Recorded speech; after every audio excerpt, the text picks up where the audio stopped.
VKR TV, VKR voice ఇదే నిజంలో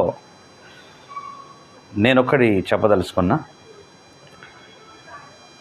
నా పోరాటం అంటే నేను ఏదైతే పోరాటం చేస్తున్నానో అది పరిష్కారమయ్యేంత మట్టుకు నా పోరాటం నిరంతరంగా కొనసాగుతూనే ఉంటుంది.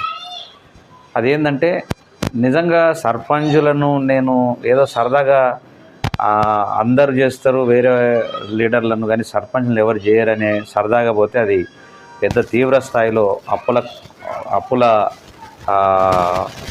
అప్పుల సర్పంచులు రాష్ట్ర వ్యాప్తంగా ఉండిపోయినారు. సర్పంచుల సమస్యల కోసం, ముఖ్యంగా కళాకారుల సమస్యల కోసం కూడా నేను ఆ పరిష్కారం అయ్యేంత మటుకు కొట్లాడుతూనే ఉంటాను. దయచేసి నా వీడియోను సబ్స్క్రైబ్ చేయండి, షేర్ చేయండి, లైక్ చేయండి.